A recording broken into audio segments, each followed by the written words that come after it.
Warahmatullahi wabarakatuh. Innal hamdalillah nahmaduhu wa nasta'inuhu wa nastaghfiruh wa na'udzu billahi min shururi anfusina wa min sayyiati a'malina. May yahdihillahu fala mudilla lahu wa may yudlil fala hadiya lahu. Asyhadu an la ilaha illallah wahdahu la syarika lahu wa asyhadu anna Muhammadan abduhu wa rasuluh sallallahu alaihi wa ala alihi wa ashabihi wa man tabi'ahum bi ihsan ila yaumiddin, amma ba'd. Kaum muslimin jemaah salat maghrib rahimani wa rahimakumullah. Alhamdulillah, kita kembali pada malam hari ini melanjutkan kajian kitab Thalathatul Usul karya Syekh Muhammad Ibn Abdul Wahhab rahimahullahu ta'ala. Kita masih di pembahasan usul yang pertama, yaitu wajibnya mengenal Allah, yang kalau kita sudah mengenalnya, maka mengharuskan kita hanya beribadah kepadanya. Kita sudah sebutkan banyak dari jenis ibadah yang harus kita serahkan kepada Allah Subhanahu wa ta'ala. Tidak boleh kita palingkan kepada selain Allah. Kita sudah sebutkan doa, takut, harapan, tawakal, cinta, khusyuk, tobat, kembali kepada Allah, dan al-isti'anah, meminta pertolongan kepada Allah Subhanahu wa ta'ala. Malam hari ini kita akan selesaikan insyaallah usul yang pertama ini, itu mengenal Allah dengan menyebutkan 3 sisa jenis ibadah yang harus kita serahkan kepada Allah jika kita memang adalah sebagai seorang yang mengenal Allah. Itu ibadah istighatsah, kemudian ada adzabah, dan ada nadhr.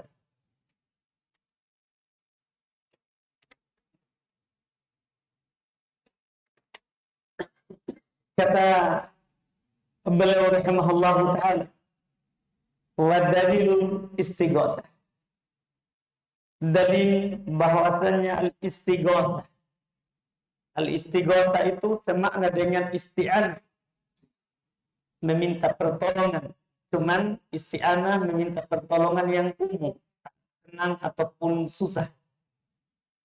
Tapi kalau istighatsah khusus meminta pertolongan saat kita susah, itu disebut dengan al-istighatsah, talabul ghauts, meminta pertolongan saat kita terdesak. Iya, saat kita berada dalam kesulitan, berada dalam kesusahan, ini disebut dengan al-istighatsah. Iya, al-istighatsah.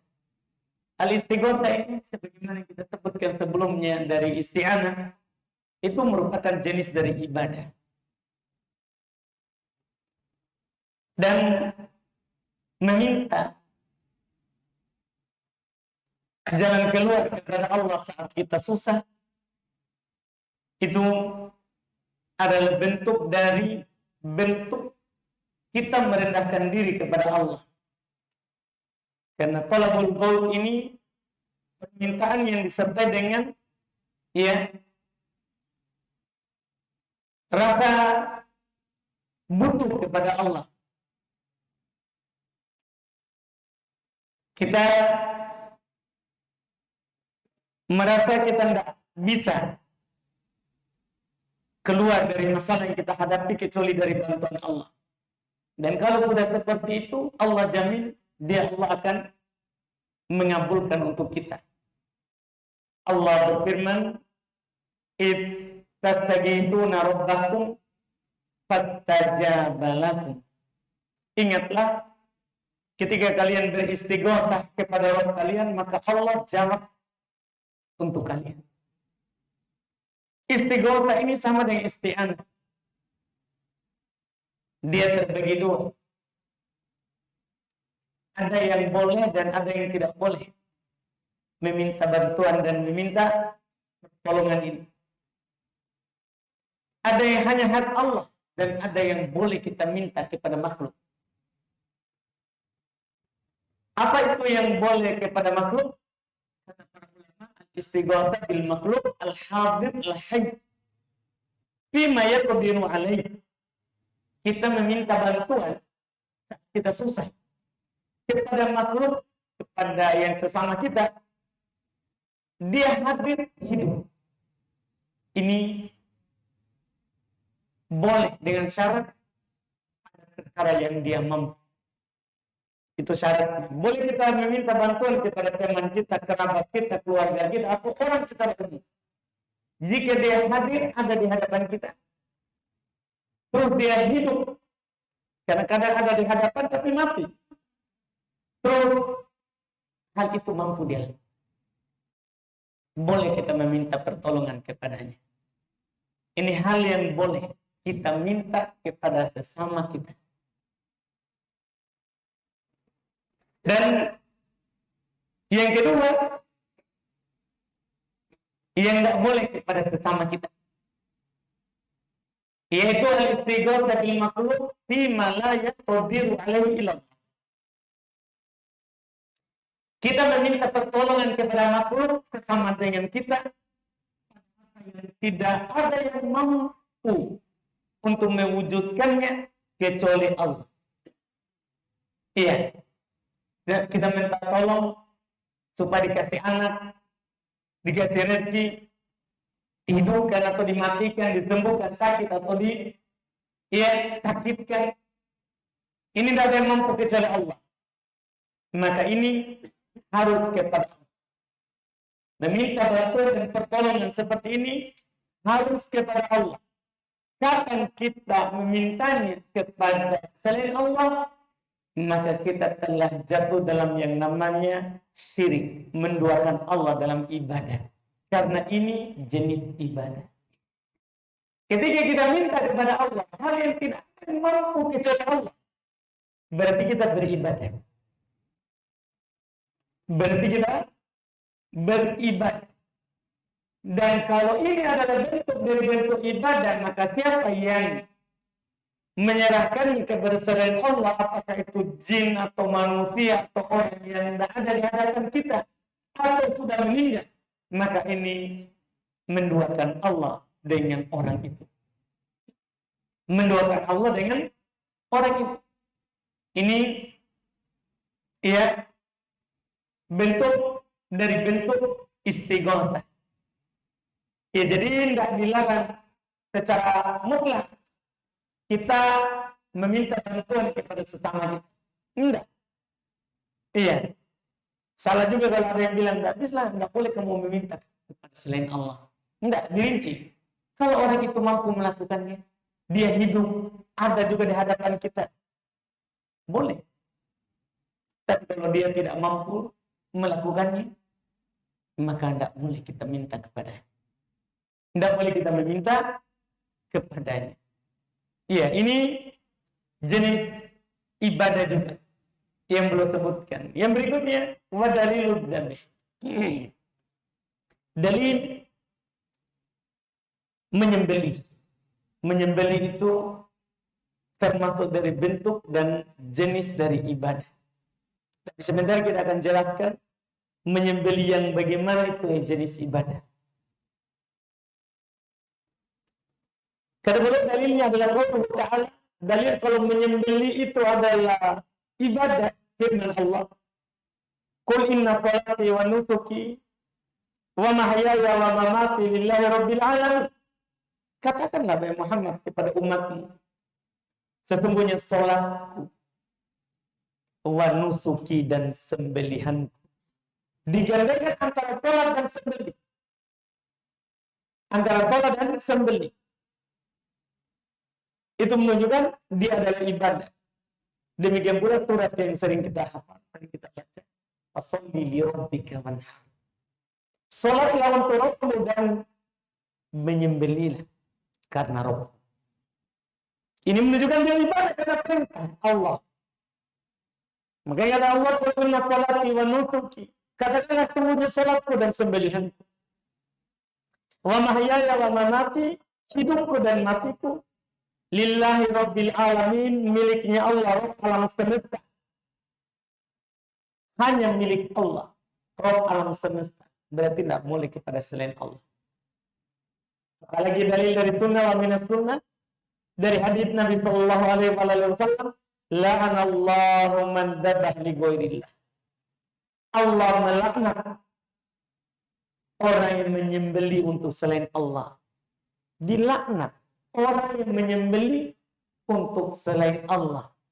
Berarti ini menyembeli untuk selain Allah ini adalah dosa besar. Dosa besar. Tidak boleh kita lakukan. Karena dilaknat pelakunya. Kemudian para ulama rahimahullah ta'ala menyebutkan ada beberapa jenis bentuk dari penyembelihan itu sendiri. Ada orang menyembeli karena mau bersedekah. Karena mau bersedekah. Dia menyembeli karena ingin bagi-bagi daging. Ini masuk dalam berbuat baik, masuk dalam sedekah. Dan ini masuk dalam jenis ibadah. Dia akan tercatat sebagai pahala sedekah. Masuk dalam hadits-hadits ia menganjurkan bersedekah.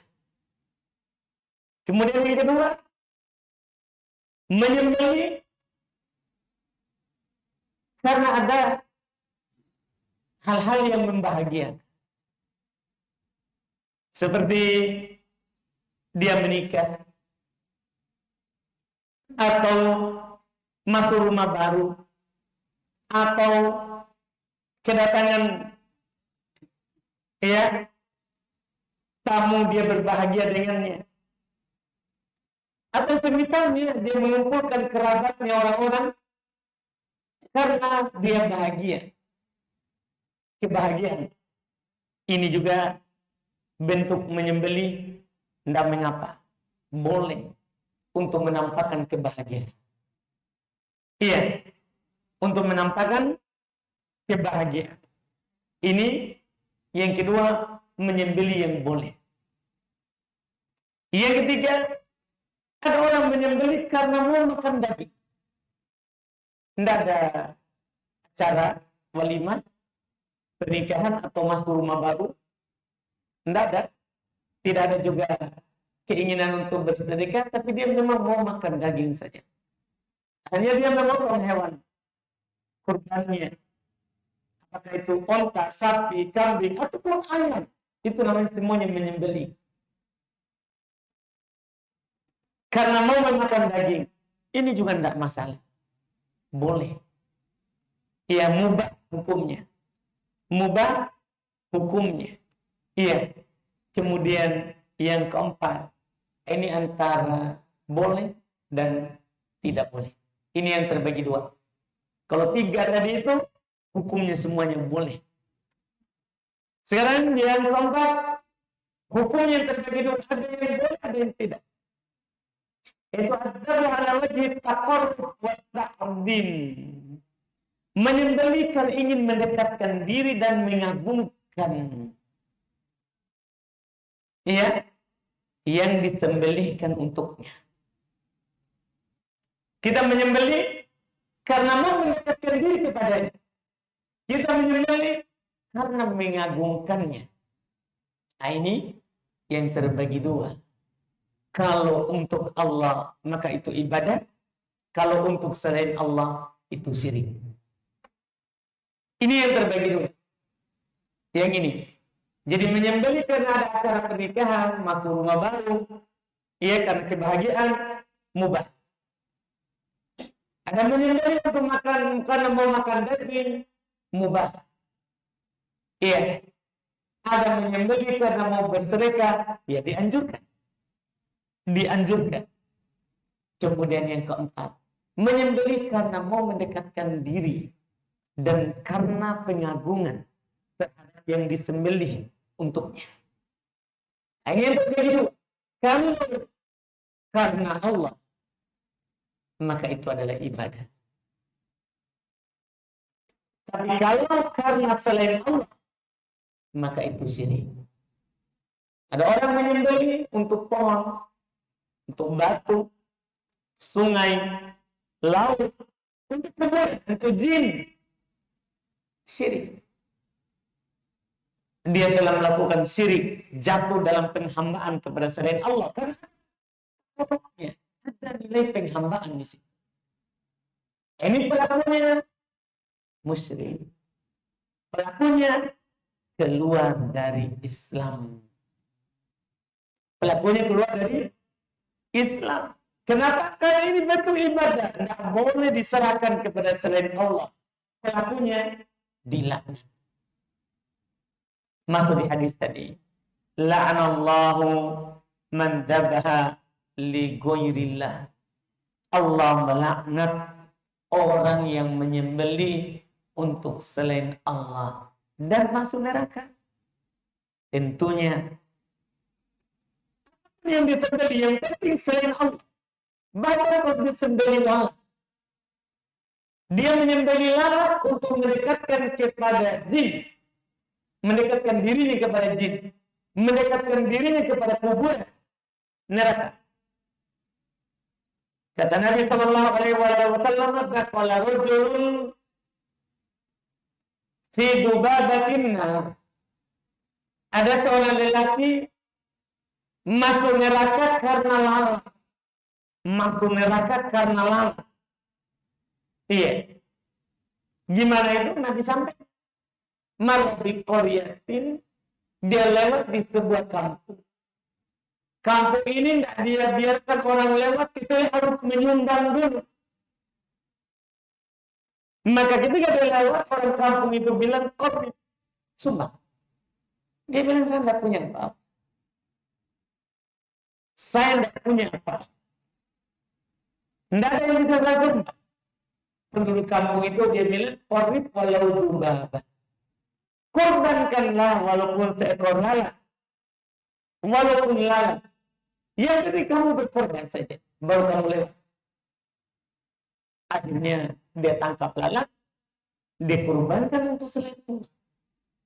Masuk neraka. Dibiarkan lewat tapi masuk neraka.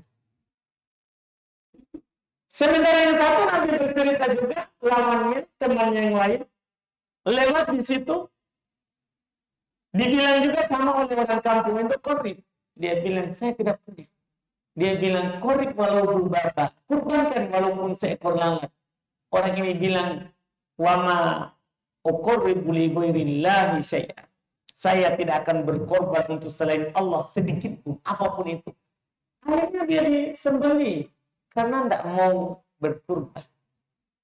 Pada kolal jannah, kata Nabi, masuk surga. Jadi mati di dunia tapi hidup di surga. Lihat lalat. Lalat. Bagaimana nih antum pikirkan kalau ada orang berkorban ayam. Ayam lagi ada syarat-syarat khususnya supaya susah dicari. Harus hitam semuanya. Iya. Gimana itu? Apakah tidak diancam neraka? Ini saja lalat tidak ada harganya. Bagaimana kalau sapi, kerbau, bagaimana kalau kambing? Iya. Tentunya iya, masuk dalam ancaman tadi. Karena lalat saja masuk neraka karena orang berkorban dengannya. Iya, apalagi yang punya harga dari selain lalat. Makanya menyembelih untuk selain Allah ini adalah ibadah, dan kalau diserahkan kepada selain Allah, maka itu akan membatalkan keislaman. Hati-hati menyembelih untuk kuburan, menyembelih untuk pohon, menyembelih untuk batu, mudah menyembelihnya, tapi sanksinya, ya, hukumannya itu tidak mudah. Iya, pertama dilaknat yang mengatakannya Nabi SAW. La'nallah man dzabha li ghairillah. Allah melaknat orang yang menyembelih untuk selain Allah. Itu yang pertama. Iya. Yang kedua, itu syirik. Ujungnya adalah ke neraka kalau kita tidak bertobat sebelum meninggal. Kalau kita tidak bertobat sebelum meninggal. Ibadah yang terakhir yang belum sebutkan. Dan ini bukan pembatasan, karena ibadah itu banyak. Cuman belum ingin menggambarkan, semua jenis ibadah itu harus untuk Allah. Dan karena Allah, kalau memang kita mengenal Allah Subhanahu wa Ta'ala. Yang terakhir belum sebutkan nazar. Ibadah nazar. Ini ibadah. Dalil akan ibadahnya adalah firman Allah, yufuna bin nadri wa yakhafuna yawman kana syarruhu mustatira. Mereka memenuhi nadar mereka dan mereka takut suatu hari yang keburukan itu merata. Di ayat ini sisi pendalilannya, nadar itu adalah ibadah karena Allah memuji pelakunya. Allah memuji, menyanjung orang yang memenuhi nadarnya. Dan Nabi SAW memang sudah katakan, man nadara ayuti Allahu yuti Allah al-yuti. Siapa yang bernadar untuk mentaati Allah, dia bernadar untuk berpuasa, dia bernadar untuk bersedekah, dia bernadar untuk berkorban, dia bernadar untuk iktikaf, nadar taat, maka hendaklah dia taat. Artinya dia penuhi nadar. Nabi anjurkan untuk dilakukan. Iya. Tapi siapa yang bernadar maksiat. Kata Nabi, wa man nadara ya'si Allah fala ya'si. Siapa yang bernadar untuk maksiat kepada Allah, tidak boleh dia bermaksiat kepada Allah. Dia bernadar kalau dia mendapatkan sesuatu, dia akan berkorban di tempat itu. Yang dikeramatkan, tidak boleh ditaati. Makanya ketika ada sahabat masuk Islam, dia sudah bernadar sebelum Islam untuk menyembelih di sebuah tempat yang namanya Buana. Nama tempat. Dia bertanya kepada Nabi SAW tentang itu. Boleh nggak saya pergi sembelih di situ? Nabi bertanya dulu kepadanya, hal bihawasanun yu'bad? Karena kalau orang bernadar untuk menyembelih di sebuah tempat itu ada sesuatu. Ada sesuatu. Makanya Nabi bertanya dulu kepadanya, apakah di sana ada berhala yang disembah? Dia bilang tidak. Hal bihaidun min ayyadil jahiliyah? Pertanyaan yang kedua, apakah di dalam tempat itu ada perayaan jahiliyah sebelumnya? Ditanya dulu. Dia bilang tidak. Ketika menjawab dengan jawaban itu, tidak ada berhala, tidak ada juga kebiasaan orang musyriki di situ merayakan sesuatu. Tapi benar, penuhi nadar. Artinya kalau seandainya dia bilang ada berhala, pasti Nabi tidak boleh.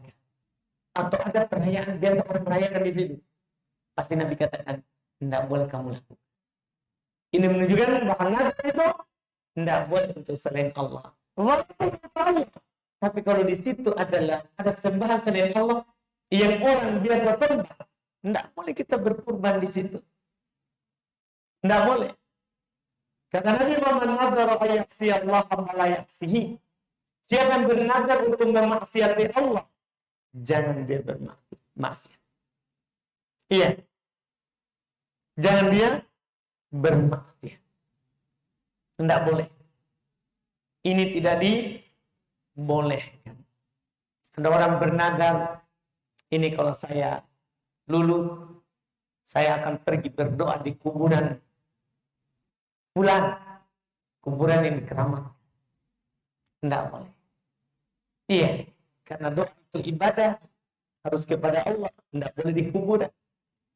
Tidak boleh di kuburan. Tapi saya meminta kepada Allah, di situ cuma, kalau itu menunjukkan ada sesuatu dalam hatimu tentang kuburan itu.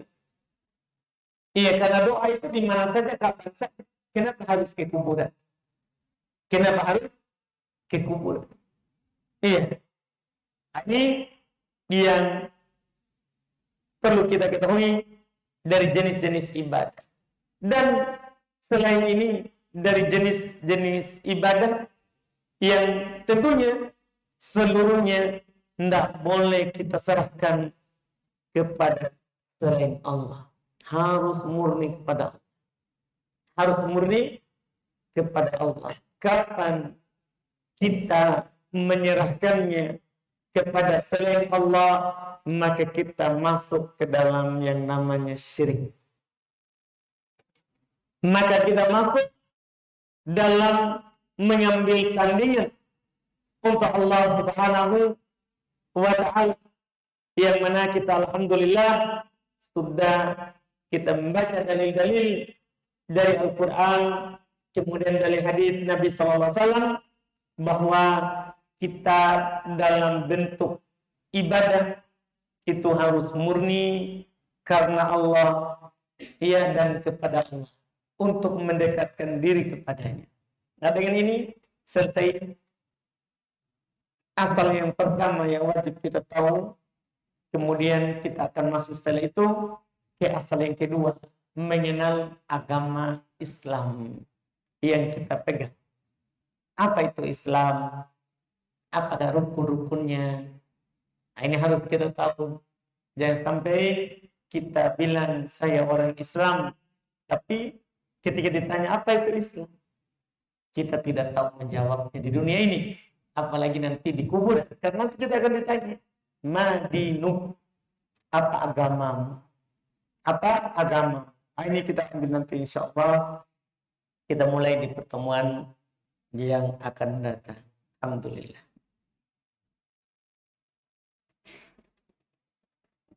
Kita masuk di tanya jawab karena kita lanjut nanti pembahasan berikut. Silakan mau bertanya. Alhamdulillah. Mana Pak Haji terus? Tadi sakit. Siapa? Silakan. Baru dilihat. Alhamdulillah. Waalaikumsalam.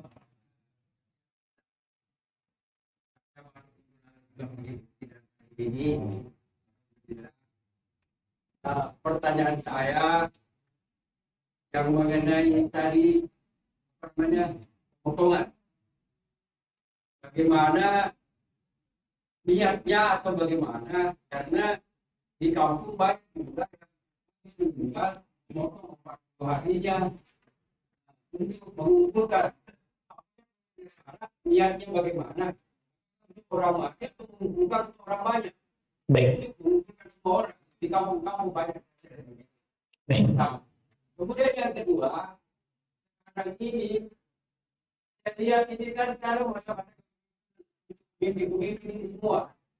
Saya lihat sekarang di Jawa ada beberapa istilahnya jalan-jalan pemimpin yang mendatangi kubur, apakah dia datang untuk bersiarah atau bagaimana? Ada banyak istilahnya ulama-ulama tadi di Jawa ini dan didatangi dan dibawa masuk ke kuburannya ini. Bagaimana itu? Baik. Masya Allah. Ya, kita tadi sebenarnya dalam menyembelihan tidak membahas cara sembelihan, dan itu fikih. Dan itu pembahasan fikih namanya, Pak. Jadi kita sekarang hanya membahas keyakinan dalam menyembelih. Keyakinan dalam menyembelih. Tapi kita tanya, ya, dalam hal tersebut, jadi menyembelih ini kan Pak secara khusus dan secara umum, ya, dari seluruh bentuk penghambaan itu semuanya ada dua syarat, Pak. Syaratnya pertama karena Allah, dengan nama Allah, itu bismillah. Iya. Yang kedua, iya, harus ada tujuannya. Iya, kenapa menyembelih? Itu yang dilihat. Kalau karena Allah, alhamdulillah, halal dagingnya. Itu pada dasarnya. Kalau dia sembelih untuk Allah, karena Allah. Yang kedua, tujuan dia menyembelih. Ini yang kedua. Kalau yang kita sebutkan tadi, karena ada kebahagiaan, menikah, masuk rumah baru, atau ada yang datang dari jauh, ya, mubah. Kalau ada tamu, mubah. Mau bersedekah, mubah. Mau makan daging saja, mubah. Iya. Nah, terkait dengan yang kita tanyakan, apakah itu menyembelih yang itu? Kalau karena Allah, asalnya mubah. Tapi kalau ada ritual khususnya, ada dibuat di situ acara yang memang Nabi tidak pernah buat acara dalam hal itu maksudnya di bid'ah apa? Masuk di perkara yang tidak dituntunkan. Seperti yang kita baru sebutkan. 7 hari, 40 hari. Ya, itu kan Nabi tidak pernah lakukan. Kan orang meninggal itu Pak sudah ada di zaman Nabi, Pak Haji Husni. Iya, sudah ada di zaman Nabi. Belum meninggal istrinya, meninggal anaknya. Tapi tidak ada perayaan itu. Bersama dengan itu di tempat lain belum berkurban. Belum berkurban, tapi di situ tidak. Ini menunjukkan berarti di situ pelanggarannya adalah karena Nabi tidak lakukan. Walaupun dengan nama Allah disembelih, tapi dia ditolak, tidak dapat pahala karena Nabi tidak pernah lakukan. Karena Nabi berkata, Allah bersabda, "Man amila amalan laisa alaihi amruna fahuradun." Siapa yang melakukan sebuah amalan tidak di atas perintah kami, anjuran kami, maka dia ditolak. Jadi kalau kita bertanya itu syirik atau bukan? Kalau karena Allah tidak. Kalau dia sembelihnya karena Allah. Tidak. Tidak. Begitu Pak Ajus. Jadi sekarang saya tidak bilang itu syirik. Enggak, kan kita sembelih. Bismillah kan? Bismillah kan begitu. Allahu Akbar. Berarti bukan syirik. Cuma dapat Allah tidak? Tidak. Karena Nabi tidak pernah lakukan. Seperti itu Pak. Jadi ada sesuatu persembelihan tidak syirik, tapi tidak boleh kita lakukan. Seperti itu Pak. Itu syaratnya juga kalau kita yakini itu adalah ibadah. Kan mereka kadang sudah yakini ibadah Pak. Itu bukan hanya di kampung itu Pak, di kampungku juga. Iya. Jadi mereka kalau kita tanya, itu katanya bentuk ibadah. Jadi kalau dibilang bentuk ibadah, harus ada dari Nabi. Beda kalau dia bukan. Ini bukan ibadah. Saya cuma mau kasih makan orang. Tidak apa-apa. Tidak ada masalah kalau dia mau kasih makan orang. Cuman penentuan harinya ini menunjukkan bahwa ada sesuatu di situ. Kenapa harus 40? 100. Ini menunjukkan ada sesuatu di situ. Berarti ada keyakinan, ada ritual. Nah ini Nabi sebutkan. Tidak dilarang kita bersedekah. Boleh Pak Ajus nih. Kita potong kambing, sedekah atas nama orang tua meninggal. Boleh. Makan sama-sama. Tidak apa-apa. Tapi harinya. Kapan saja kita mau bersedekah. Tidak harus 40. Ada datang orang kepada Nabi SAW, ibunya meninggal tiba-tiba. Ibunya dia bilang, mungkin kalau dia ngomong, dia akan bersedekah. Dia bilang, boleh nggak saya bersedekah atas namanya? Nabi bilang, sedekah. Sedekah. Jadi bukan orang kan bilang, enggak boleh berarti bersedekah. Enggak. Boleh bersedekah, silakan. Beri makan, beri minum. Silakan. Cuman menentukan harinya ini harus Itu masalah dari satu. Pak Haji Husni bilang, wah ini apa yang kita lakukan Pak? Nah, boleh bersedekah. Cuma menentukan ini butuh dalil.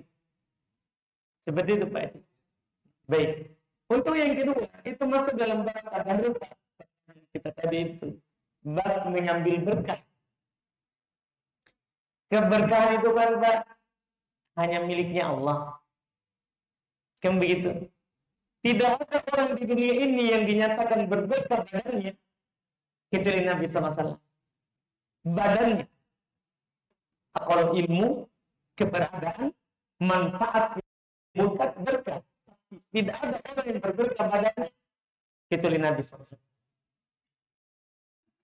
Jadi kalau ada orang pergi ke sana, itu masuk syirik Pak. Karena dia mengambil berkah kepada yang tidak ada dalilnya. Tidak ada dalilnya. Kalau cuma berdoa saja, Kenapa harus di sana? masalahnya begitu. Hmm. Kadang-kadang saya lihat barangkali jamaah di situ karena komunitasnya besar dan orang tuanya barangkali itu C-nya di situ meninggal, akhirnya digiring masuk ke situ untuk berdoa atau apa. Itu banyak beberapa pemimpin. Kenapa tidak di lapangan saja minta didoakan? Itu menunjukkan ada keyakinan terhadap kuburan. Karena kalau meminta doa di mana saja, iya, tolong doakan saya supaya saya dirahmati. Nah, boleh. Abu Hurairah minta doa kepada murid-muridnya. Doakan saya.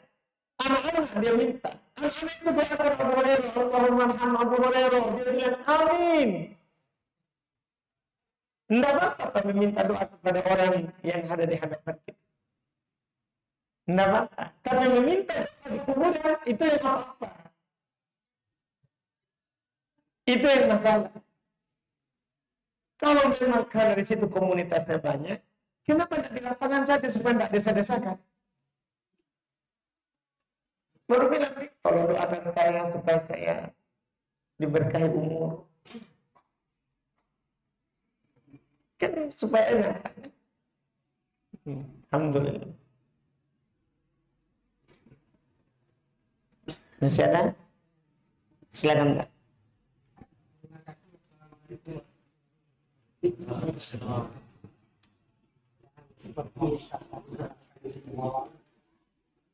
Bahwa untuk mengenal Allah, salah satu di antara kita katakan bahwa salat istihara, Istighothah. Nah, ada juga yang saya dengar kalau mau mengenal Allah, nah, cara bagaimana kita caranya untuk mengenal diri kita? Kalau orang Bugis katakan bahwa itu ya ilmu, begitu. Jadi itu satu.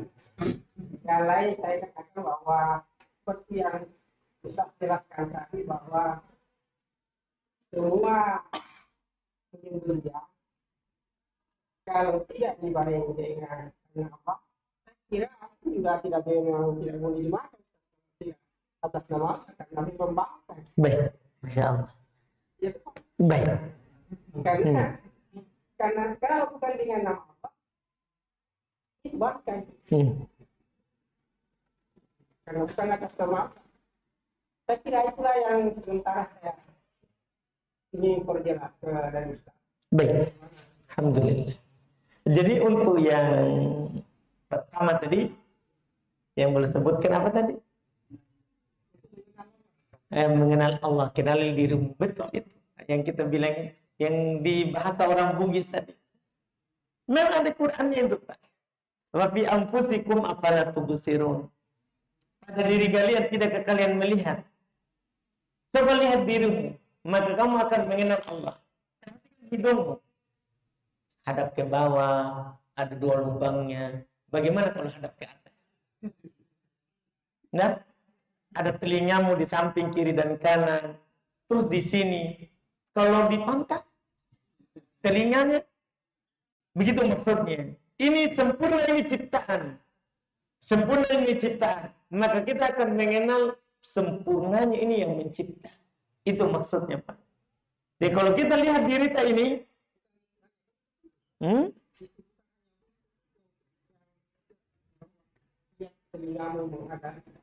iya. Ya kita, diri kita, Pak. Betul. Saya tidak mengatakan Allah, Pak. Kenapa dirimu ini, kamu dicipta begini. Saya tidak bilang, Pak, tadi Allah itu berbentuk, Allah itu begini. Tidak, Pak. Saya, diriku, saya bilang, Pak. Saya melihat diriku ini, Pak. Diriku yang sempurna begini, ada hidung, ada mata, ada ini. Maka ini menunjukkan bahwa yang menciptakan saya ini maha sempurna. Begitu, Pak. Allah punya mata, Pak. Tidak sama dengan mata, Pak. Allah punya telinga, tidak sama dengan telinga. Laisa kamitslihi syai' wa huwas samiul basir. Tidak ada sesuatu apapun yang serupa dengan Allah, dan Dia maha melihat lagi maha mendengar. Allah punya pendengaran, tidak sama dengan pendengaran kita. Allah punya kaki, punya tangan, tidak sama dengan kaki dan tangan kita. Gitu, Pak. Kalau kita berbicara tentang zat Allah, itu nanti. Sekarang ini baru kita bicara ini. Kan kita tadi berbicara tentang diri. Makanya saya hanya berbicara dengan yang kita bilang. Yang bahasa Bugisnya juga sudah ada tadi. Kalau kita mengenal diri kita ini, kita akan mengenal Allah. Itu juga. Saya tidak pernah berbicara tentang zatnya Allah tadi. Zatnya Allah tidak boleh kita serupakan dengan kita. Karena antara kita saja beda-beda. Di antara kita saja beda-beda. Masing-masing punya hidungnya beda-beda. Ada kecil, ada yang besar.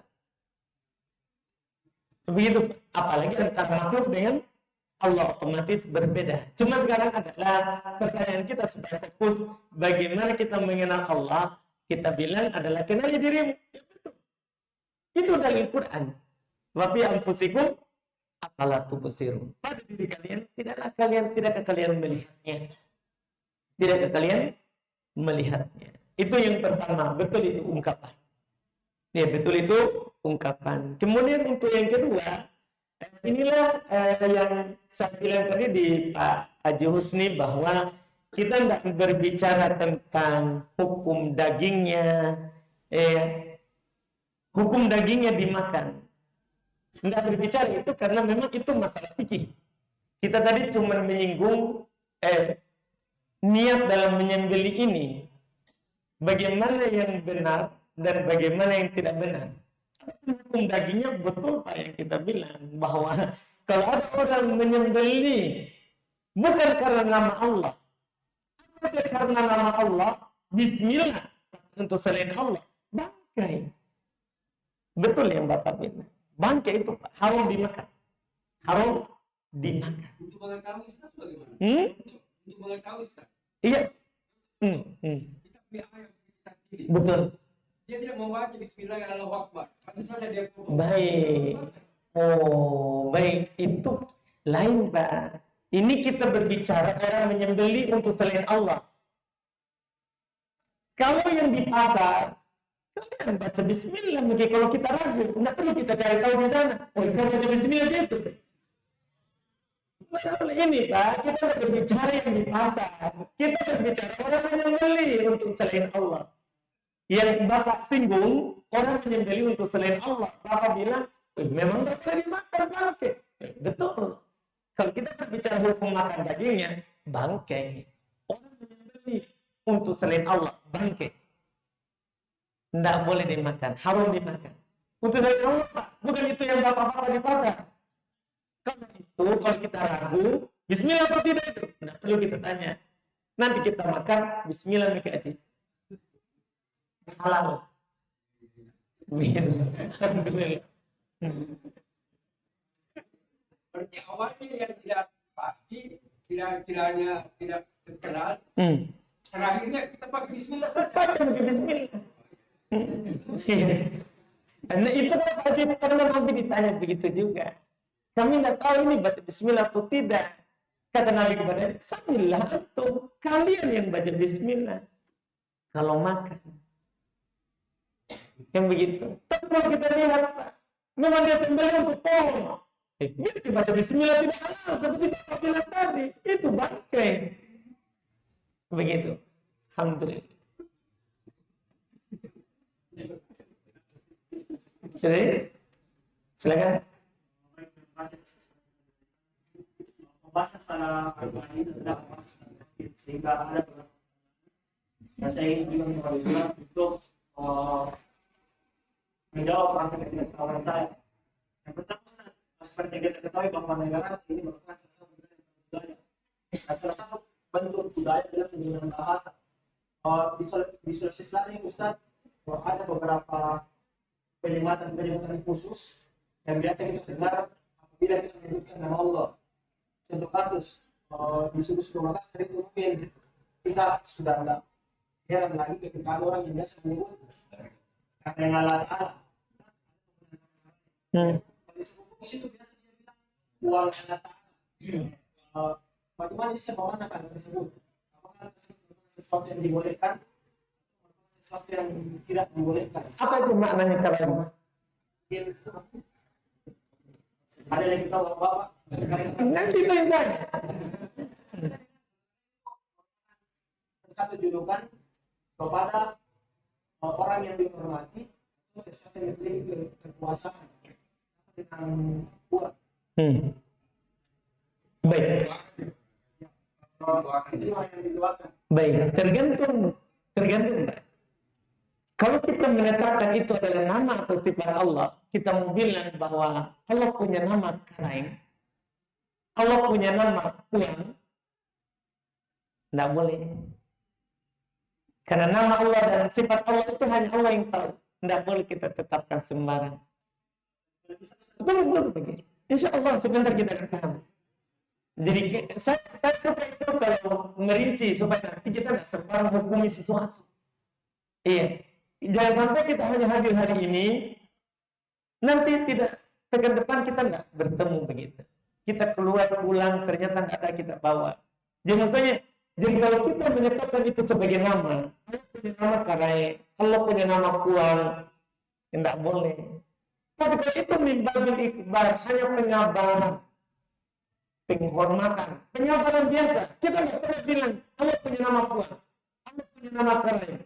Maka babul akbar ausa min babil asma'i was sifat. Bab pengabaran itu lebih luas daripada bab nama dan sifat. Jadi tergantung lagi apa maksudnya. Dia pengabaran saja, penghormatan, pengagungan saja, atau pemberian nama dan sifat. Kalau pemberian nama dan sifat tidak boleh. Kita harus memberikan nama dan sifat Allah yang Allah sebutkan di Quran dan yang Nabi sebutkan di hadis. Pengabaran boleh. Ada masalah tak? Tidak ada min. Bagaimana untuk hipnotis? Pakai apa? Bisa pakai gerakan atau pakai kan ada kayaknya dua bentuk hipnotis itu. Ada hipnotis yang mungkin digunakan dengan bantuan makhluk halus.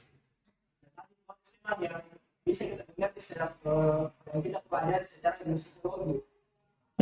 Bagaimana untuk